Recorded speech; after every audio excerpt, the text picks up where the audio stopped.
All right, what a great morning we've already had. Thank you, Smitty, for the insight. Again, my name is Shane Hammett. I am the Vice President of Cyber Operations for All Points, as well as a board member that puts on this conference. And so thank all of you guys for an outstanding day yesterday. And obviously today is headed that direction as well. We've got an all-star lineup, including Miss Renee Wynn, who I am about to introduce. And so I just want to quickly put a public service announcement out to let you guys know I need some assistance from all of you. So as I am an employee of Marshall Space Flight Center, and so Miss Renee is essentially my boss in some way, shape, form, or fashion. And so I'm going to need every one of you to make sure you applaud really loud, ask really good questions, and tell her how incredibly awesome she is. And so with that, I will move on with our introductions. So Miss Renee Wynn started her extensive career with the EPA more than 25 years ago, which I had to double check my numbers there because I can't believe that she's been anywhere 25 years. But she spent a good bit of time managing the information technology within the EPA.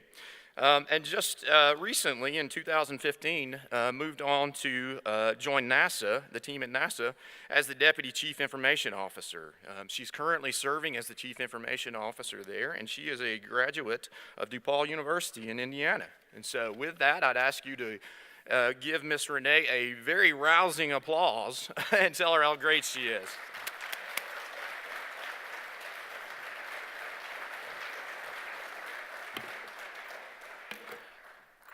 Going on this mic? Yes, excellent. So good morning. I wouldn't be for my tea if my remarks weren't on a napkin. Good morning. So thank you to the sponsors and to all of you guys for taking time to be here at this conference.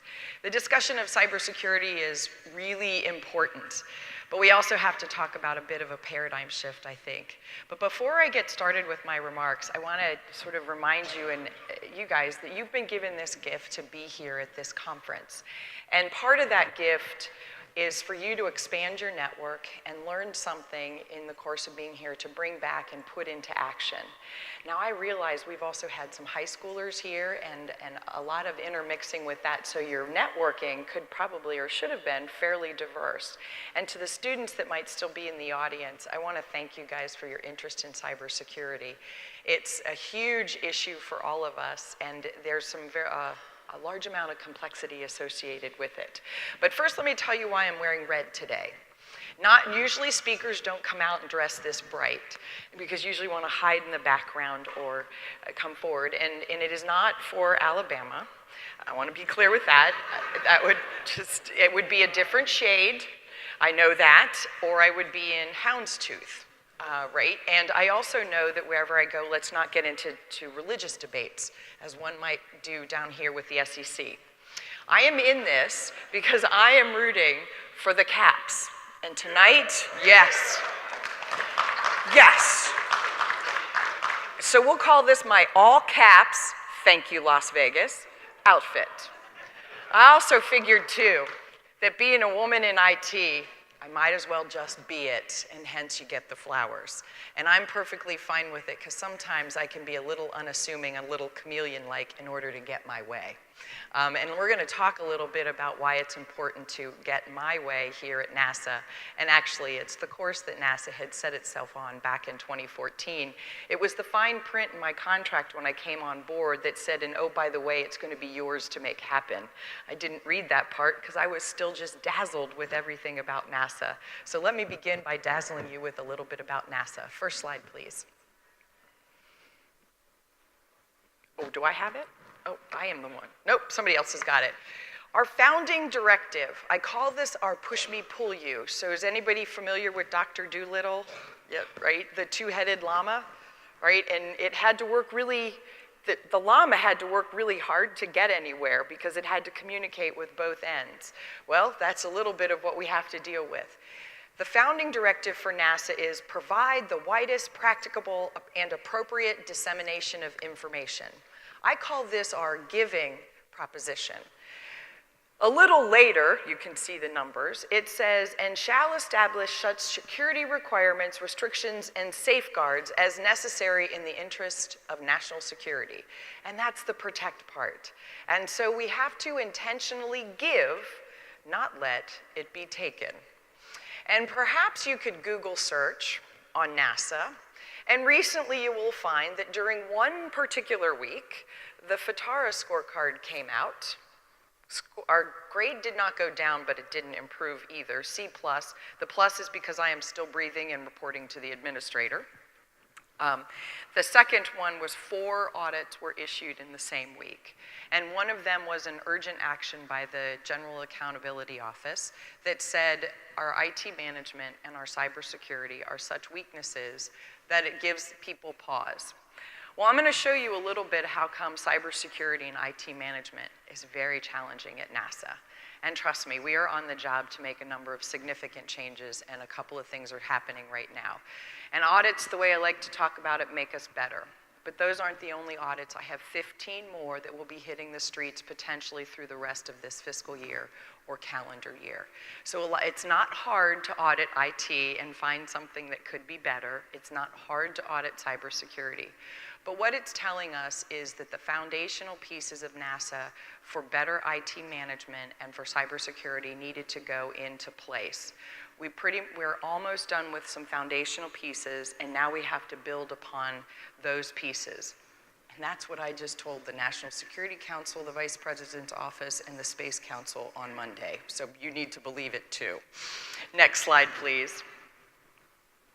Great, so now we've got the video, and what I want to do is, I like to remind people that at NASA, we like to invent. If we need to figure out how to do it, we will first try and invent it before we'll go see if it actually has already been invented.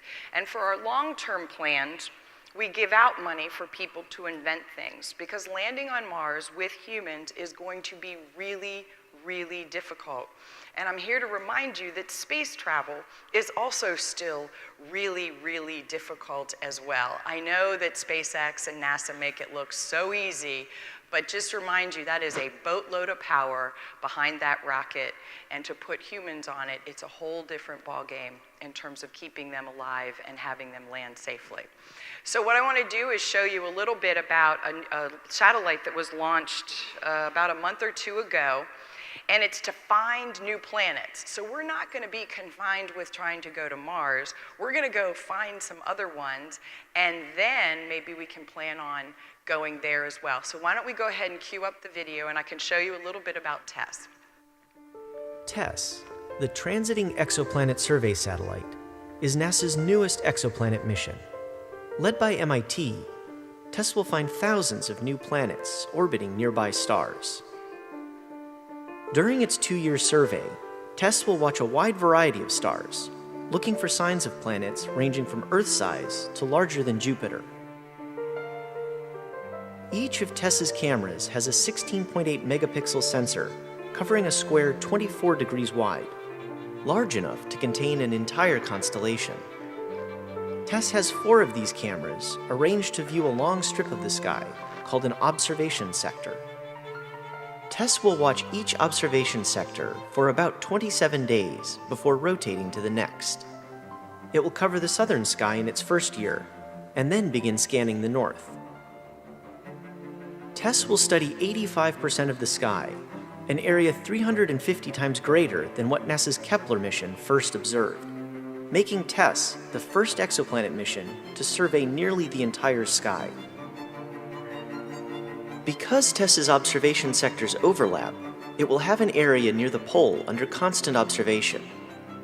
This region is easily monitored by the James Webb Space Telescope, which allows the 2 missions to work together to first find and then carefully study exoplanets, expanding our understanding of worlds beyond our own. Thank you for cueing the video on that one. And so what does TESS bring us? It brings us the natural human curiosity right to your front door, because what NASA does is the information that will come off of TESS, just like it comes off of all of our other satellites, we turn that around and give it out. And with the exoplanets, planets a lot like Earth, or at least look like Earth from the pictures that we're getting. What we do is we also challenge outside of NASA to the public to look through our photos and our images that are coming back and ask people, just like yourselves, to find the next planet. So again, you can't do anything on your own. You have to ask for help, which is the whole point of managing IT and managing cybersecurity is that no one has the keys or the panacea to the issues. It is really about a team sport in order to get stuff done. Next slide, please. So this is our footprint. It is a global footprint, including off terra firma. I would point out Space Station is not here. There's a replica in a swimming pool in Johnson Space Center, but for the most part, we're happy that it stays up in orbit. But I'm sharing with you because some of our footprint is really just the dishes that you see there, and they're all over the world, and this allows us to maintain contact with all of our satellites in space right now. Hopefully what you see there is a lot of complexity with respect to managing the movement of data across the globe. And I would point out, if I can find it, well, I'll just point out that we currently launch in Kazakhstan. And that would be in Baikonur, Kazakhstan, which is actually considered Russia. So there's another challenge to managing IT is that we sit in the hotbed of a very challenging nation state in terms of trying to get into the systems of the United States government. But I've spent some time with the team down there, and I feel very confident that we're doing everything we can to keep NASA's data NASA's, and that we prepare to share it with the right people and not have it taken from us. The next slide, please. This also shows you, where I get to travel quite a bit. And so that's a little bit of the footprint of where I get to travel, and part of that is understanding IT and really working with folks to help them manage IT as a strategic resource and make sure that they're protecting NASA's information no matter where it is. Oh, so where is NASA's information? Well, here's a little picture of where it is.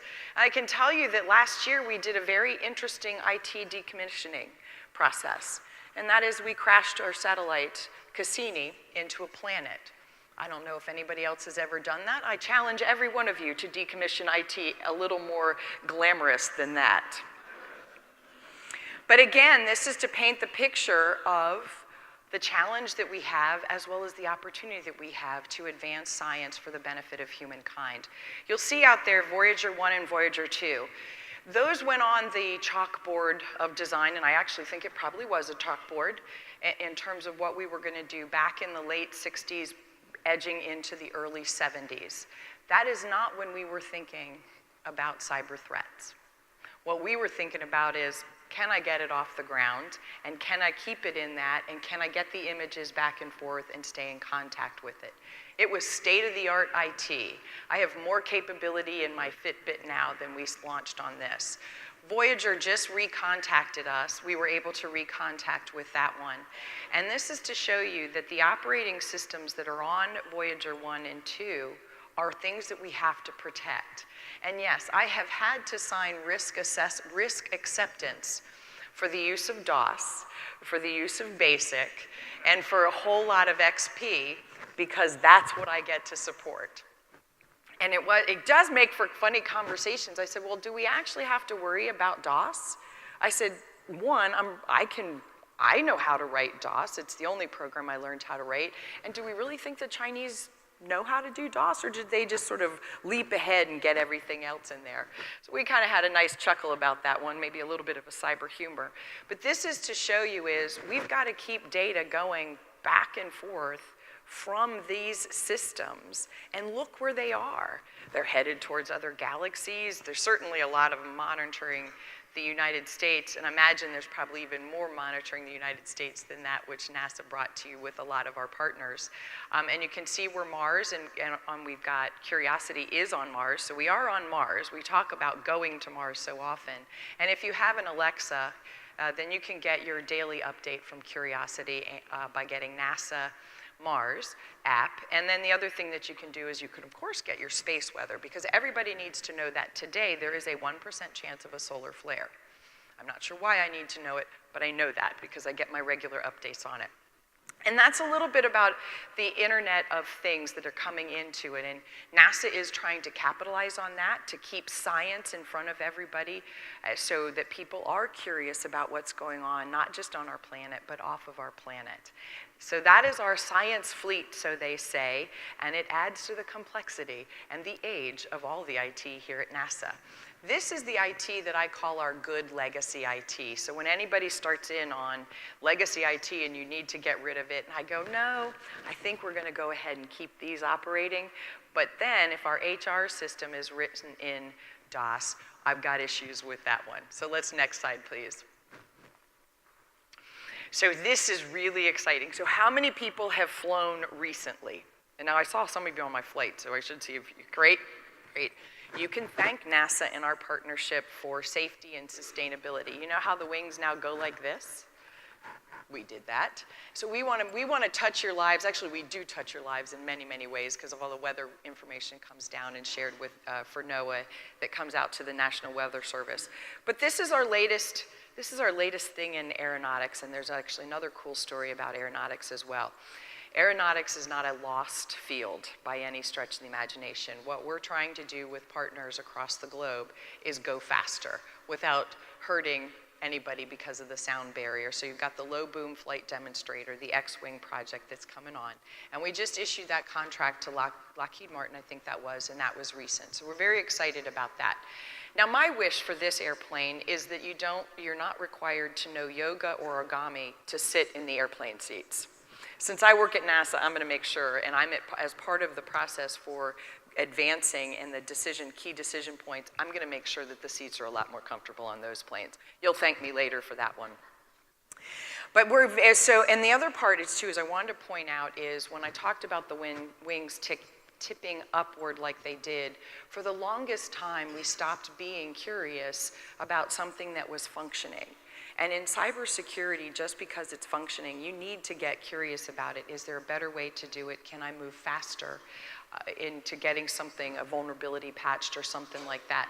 Well, it was precisely that curiosity to look at the wings. Thank you to the Wright brothers in terms of the shape of wings and what's effective to keeping humans safely in the air. That curiosity is questioning why things are the way they are. And so from that, you're able to derive future iterations of something to make it better or go a completely new direction in terms of its shape and how it functions. And for cybersecurity, that's precisely what you need to do. What I see too many times is complacency in cybersecurity. And it looks a little bit like this. The cyber guys have been focused on this for a really long time, like decades.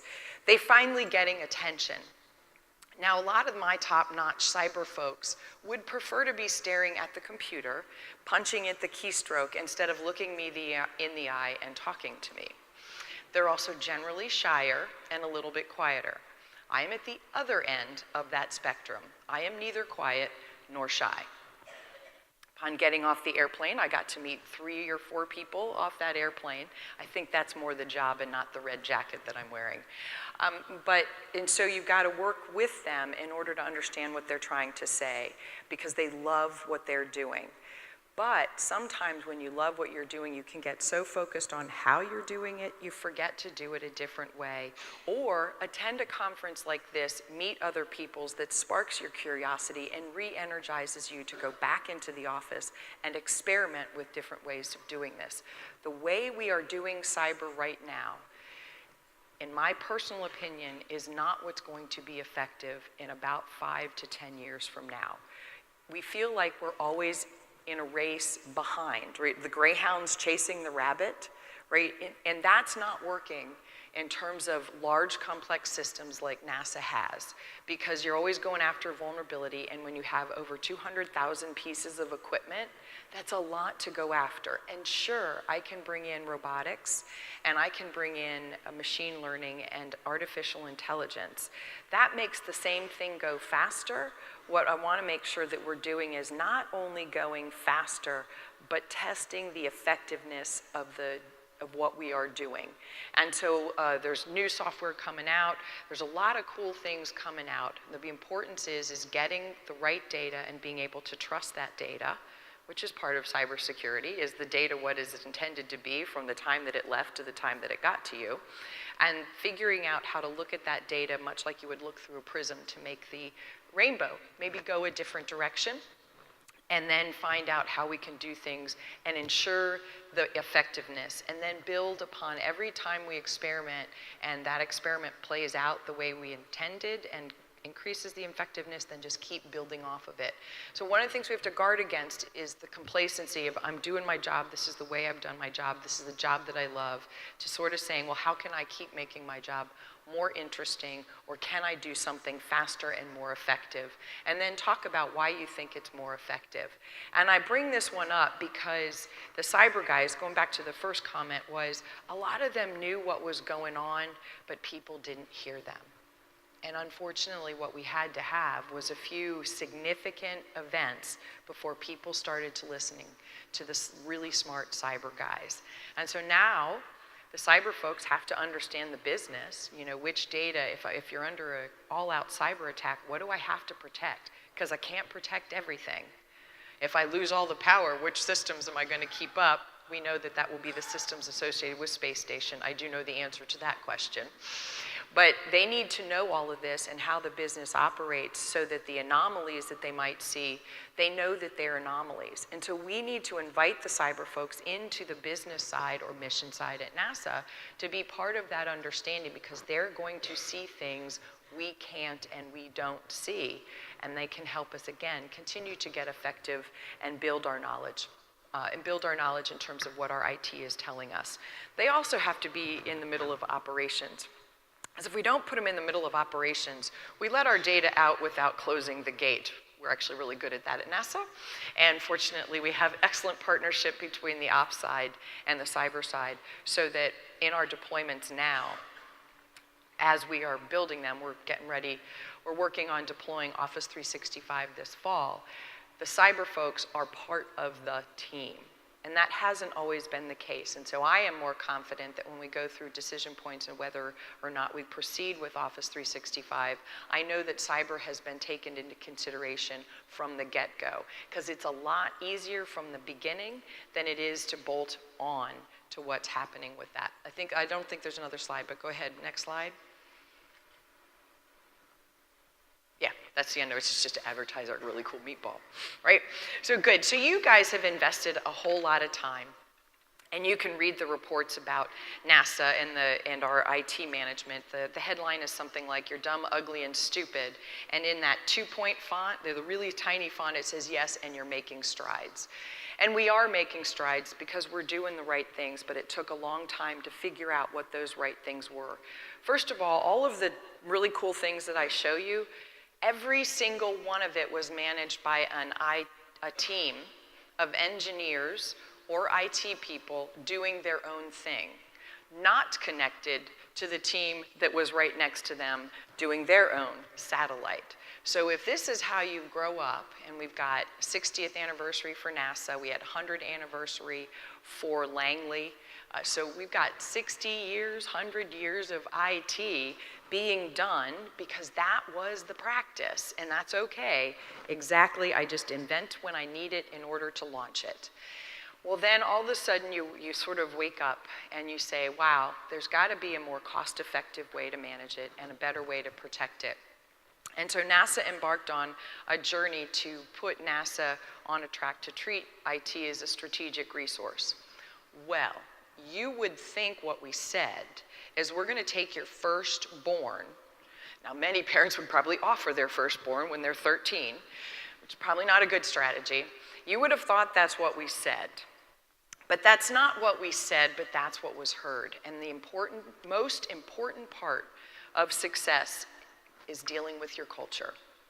You must know your business, and I have embarked in my not quite 3 years at NASA to learn every nook and cranny of what we do, so that when we're talking about solving things, that I can begin to ask questions about, well, will it work when we're in Russia?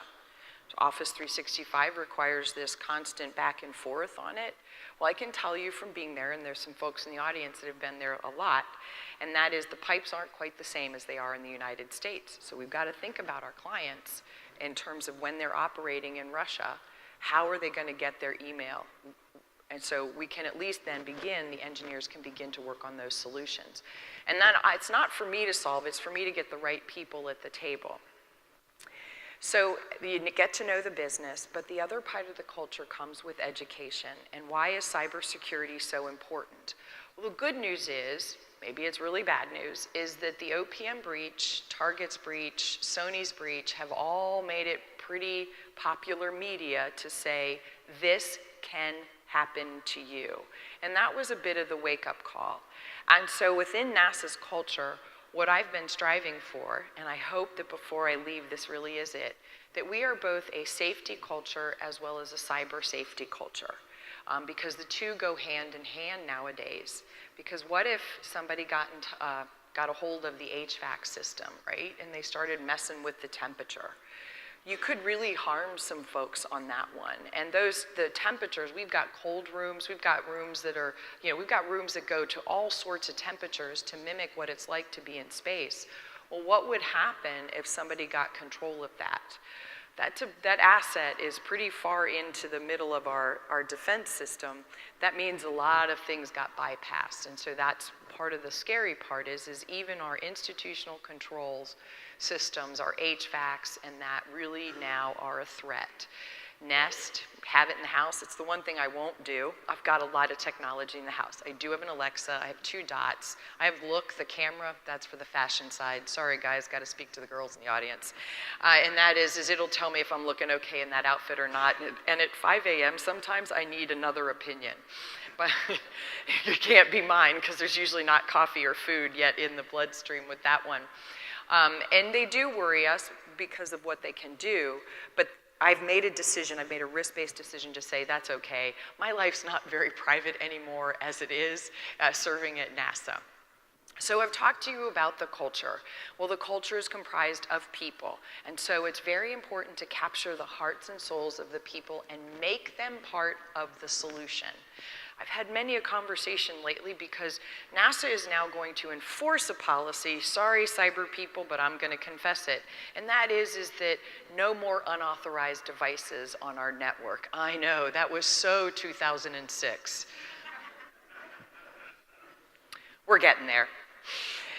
And so we're on now, we've got the tools. I talked about the foundation. We have the tools in place. Thank you, Department of Homeland Security, for the Continuous Diagnostic and Mitigation Program. NASA embraced it, and we put it on every layer of IT at NASA that we could without causing harm to the mission. What are our layers? Mission, that's the flying stuff. Corporate, that's my territory, and then on the bottom part of it is the physical, which is both HVACs as well as mission control. So you can see there's a lot of important assets in our 3 layers. But interestingly enough, when we started turning on these tools, we found some really fun stuff. Now, let me set the stage.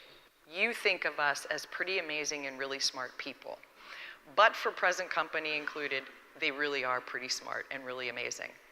Someone needed Reader Rabbit. I was like, wait a minute, my son played Reader Rabbit, my son just turned 26. And what engineer needs Reader Rabbit, and should we really have him designing rocket engines? Right, okay, great, well what else is on our network? Oh, Wheel of Fortune 2.0. Now what I really want to know, and there's all sorts of other bad stuff on that one. We found some Wiis and some PlayStations. I'm sure that they have functions. We do have games that we do use in terms of the way we work, but the games that we were finding, well, they're not really the ones we want to find. Grand Theft Auto, if you really want to get good at it, do that on your time and not my network. So that's the software part, and I told you a little bit about the Wiis and all of that. So that's just giving you a sense of our complexity, the stuff we want, and I showed you all those pictures, and the unauthorized stuff. And so I've kicked off an initiative called the Journey to Secure Networks, and the first thing that we're going to do is know who and what is on the network, because if you're not supposed to be there, we're kicking you off. And the conversations with that, back to culture, needed to set the story here, go like this. You're going to cost me millions of dollars, and I will not be able to make my project deadlines. Sure, I do understand the cost of cybersecurity. And I look at them and I'm like, okay, great. What's the cost of an incident? They had the same reaction that you did, nothing. That's the hard part, is that these are the invisible costs associated with a business. The only time you know when it is when you're in the middle of it. And that's not the right time to know how much a breach costs you or an incident costs you. And so that's part of the culture change, and it's part of why we go out, the center CIOs, they all report to me, and they go out and gauge the mission to understand what they're doing, and mission support, financial office as well, procurement, HR, and that. How are you working, and who are you working with, so that we can now start to own and manage our network? I liken it to Holtby. Yes, man, he guards his gate really well, and it's pretty phenomenal to watch how he's done so spectacular in this series. And I wonder how he even gets the hockey puck. I also wonder how he gets back up off the ice after doing the splits. And so you see how the guarding and the small spaces, well, that's what cyber does. It finds that small space, that one vulnerability, and through it gets. And so what we've got to do is up our game on guarding our goals and making sure that we continue to work and share information with those that we should be sharing information with, and keeping our operations still going.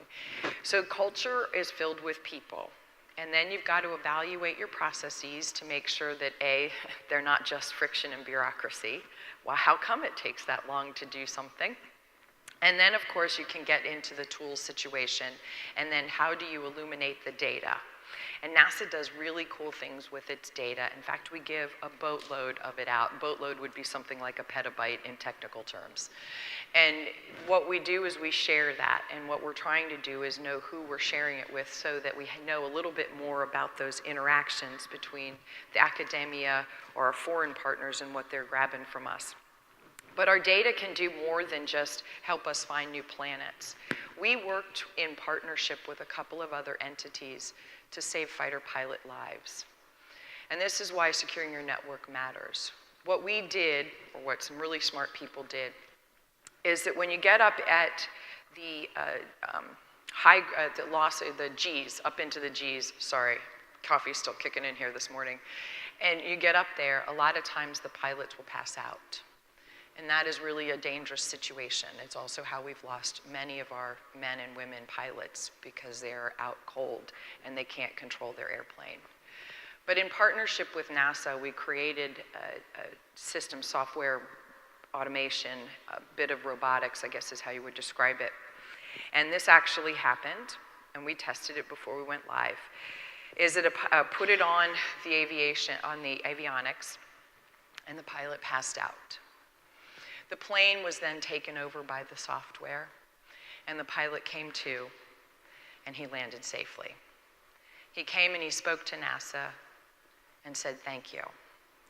And that's what you can do with data. And we are now a data-driven society. And it needs to be protected so that the ones and zeros that you intended to get are the ones and zeros that you should get. Because when we start letting software manage us and save our lives, it's a really good thing. It has a dark side. And I share that story because of all the open coding that goes on and the quick action that we take in terms of making our own tasks managed through software. You gotta be careful. Are you using the appropriate techniques to have also cyber embedded in the coding that you're doing?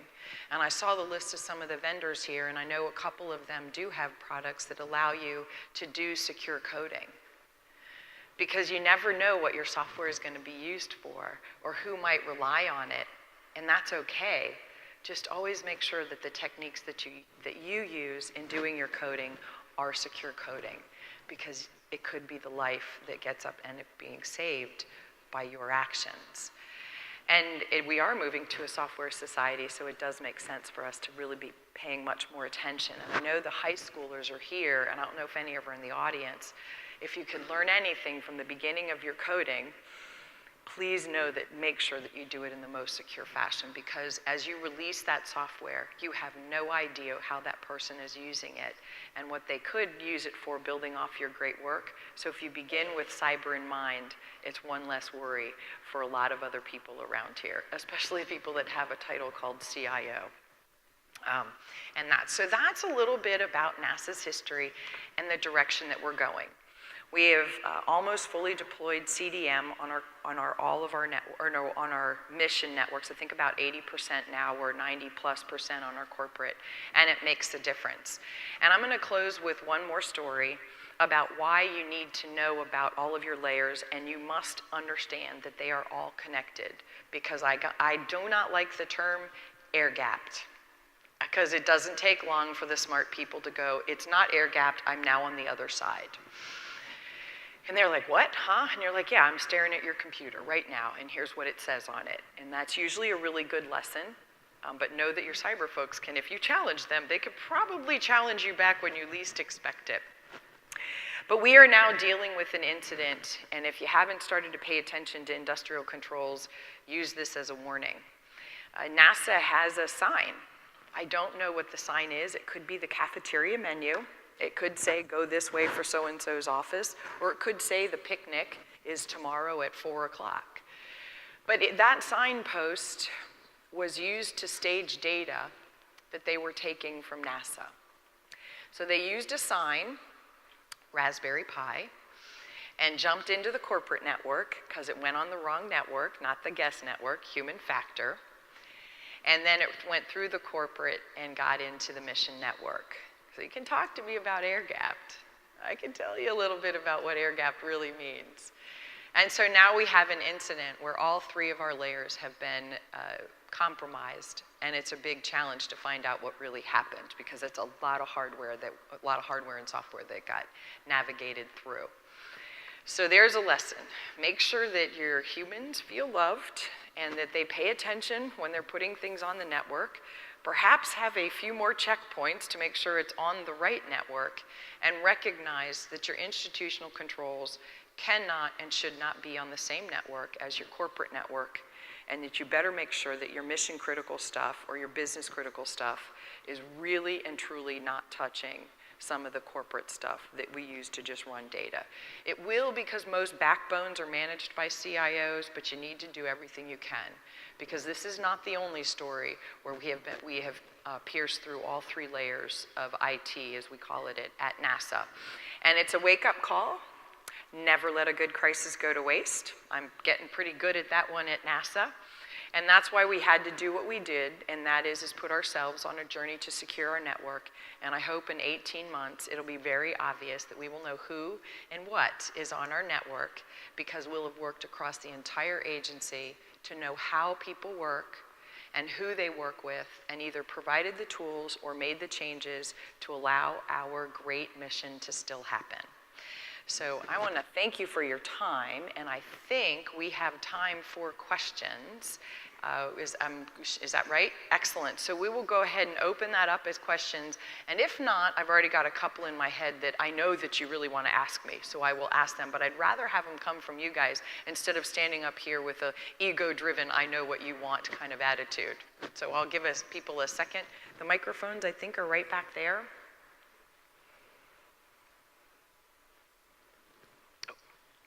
Hello, I have a question. My name is Lois Palin, and I'm from the University of Maryland, University College. And I thank you for a great presentation. You talk about your cyber folks, and I'm just wondering the relationship between you and cyber folks. Can you talk about that corporate structure a bit? Mm-hmm. Yes, excellent. So go Terps. I grew up going to see the Terps and going to College Park to bowl and going to the dairy place for ice cream. So if you're ever in town, go do that. Yes, it's delicious ice cream. So the relationship is, I am so fortunate. So beginning Sunday, I will have a full-fledged, not acting Chief Information Security Officer at NASA, and it's been 14 months since I've had that position permanently filled. Now the guy's been acting in it for about 14 months too, and so we're delighted to have it. He would be the 17th Chief Information Security Officer that NASA's had. So we're talking about difficulties within this profession. Well, Mike Witt, who will start permanently, although he works there now, I told him there isn't really a difference between Saturday and Sunday. He's still going to be calling me Saturday afternoons and telling me we've got a problem, unless he's going to keep it from me now that he's working for me. He is one of the unique talents of Mike is he has done service in the military and understands the importance of alignment to what you need to get done. And so he's been working across the agency, not only within his community in cyber, but on the operations side and helping them understand how to do things differently. He is a really good communicator and he has tremendous humility. And so these are the people attributes that make him successful in his job. And operations side, on that side, he and the lead for operations and frankly all the, center CIOs all work really well together. And it's those relationships that allow us to move at the speed of trust. And that really is singly the most important thing an individual can do is build trust within your team and within your organization. They will not listen to you if they do not trust you. And if you've got something to say, it won't be heard without that. And so Mike is tremendous at building that trust, a really good listener, and a really good communicator. And so in the cyber world, I encourage folks to make sure that they can communicate and not in IT speak. Because then you might not get your point across. And be succinct too. You don't need to teach me your job. You just need to make sure that I understand the message. Yeah, so thanks for that question. It really is about the trust that you have to build within your organizations. Next question. Yeah, Vern Williams, Dell Technologies, and interested in your viewpoint on supply chain assurance and how it impacts the IT. I know NASA has a history of this that is very long. But what are the impact on your environment? Oh, it's a huge impact. Oh, goodness. Yes, thank you for asking that. I think it was the IG that issued our supply chain risk management report that really tough week that I had a couple of weeks ago. And in it, supply chain management is now different at NASA. The first thing that we have to deal with is the integrity of the parts. Are the parts that we are getting to put on our rocket engines or we have fleet of airplanes, on our fleet of airplanes, are they the best integrity? Are they what we intended to buy, which would be good taxpayer money? We're now adding and need to grow this and need to run faster on this point, and that is taking a look at those parts. So many things come in with sensors now. You can't buy a refrigerator. First of all, I don't want my refrigerator calling me and telling me it needs milk, right? I'm like, really? I need one more thing to be asking me for something. But that gets the point of supply chain is even bringing in your coffee pots, your whatever, or the parts that are going to be integral to a safe launch, they're coming in different nowadays. They're coming in a lot smarter. So the sensor, where is that sensor beaconing out the data? And we've now got to take a look at everything that comes in, not just for the integrity of the part for its intended purpose, but also we need to make sure that if it's got a sensor on it, that we do some configuration management or do some stopgap or do some risk mitigation to make sure that data doesn't call out and call home back and in share data that we weren't intending to do. And so we've got to start that up, and the audit says we have much to do. But I'm also here to tell you that NASA, in my shop, is the biggest consumer of reports from the FBI. The FBI has an awesome team that takes a look at a lot of products so that, if we're thinking about it, we can just go over to their classified room and do some reading and do some background search on it that then allows us to say, if I'm looking at 3 or 4 different products, I can probably get an FBI report on those 3 different products unless it's really new, and then that way I know which one maybe I want to choose because I might have to do a lot less mitigation associated with it. And where that's coming from is so much stuff is software too, and that software is coded all over the globe, and you actually don't know what the coding the human might have done with that code, and then that goes over to the sensors as well.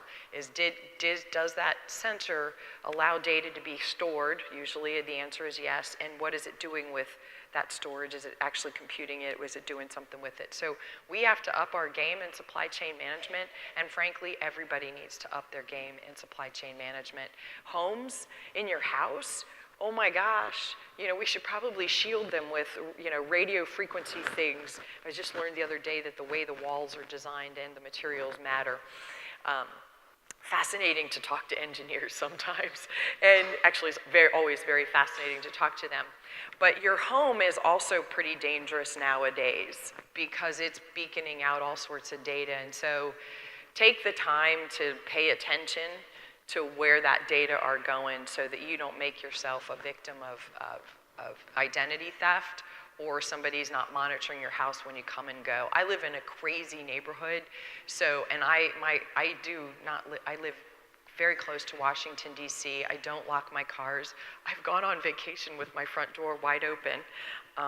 It was one of those, I thought you got it, when we got home. And my neighbors are always coming and going, and we're always looking out for each other. And so that's another good strategy for risk mitigation when your IT is beaconing out all over the place to do that. So it's a new era, it's a new place to go get a degree and figure it out to help a business do better.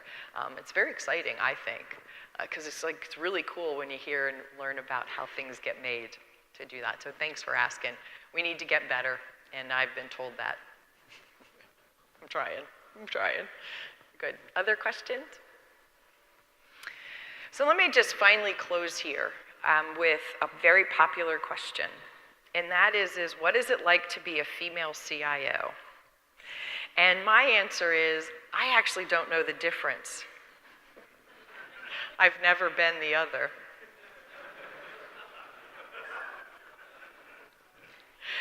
But I do know this.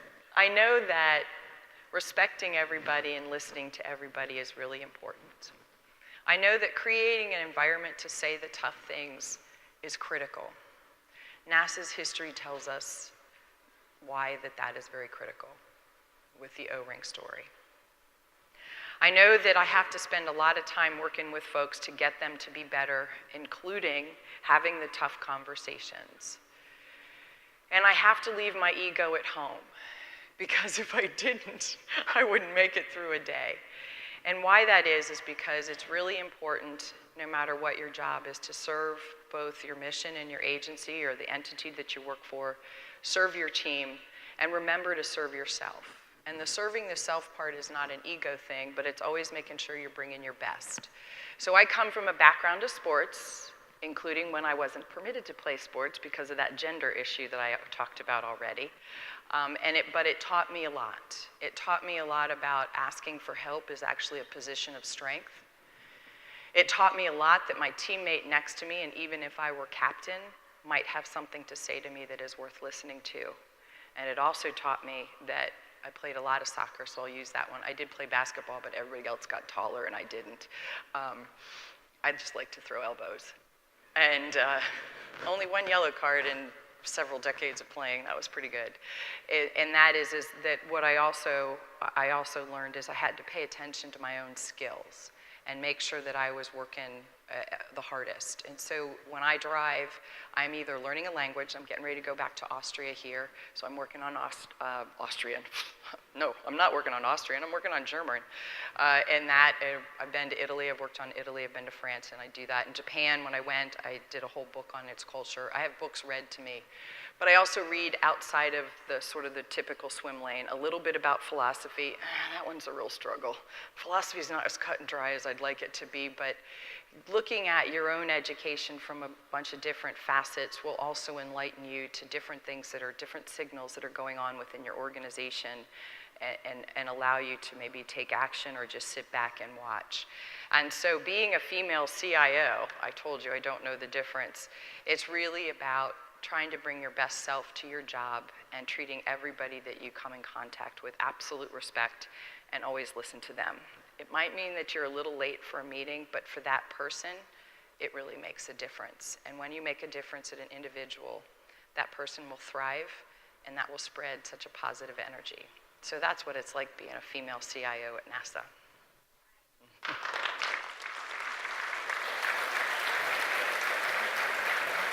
Grazie. token, please. 1 second. Thank you so much, Renee. Thank you for the team that you have here supporting us locally as well as throughout the country. You guys are doing an amazing job, and thank you for that very sobering message also. And so on behalf of the Conference Foundation, I have 2 tokens of appreciation. We have our 10th anniversary coin, which again, these are for sale if any of you guys are interested out in their vendor area. And we also have a Cyber Huntsville token of appreciation. So thank you again.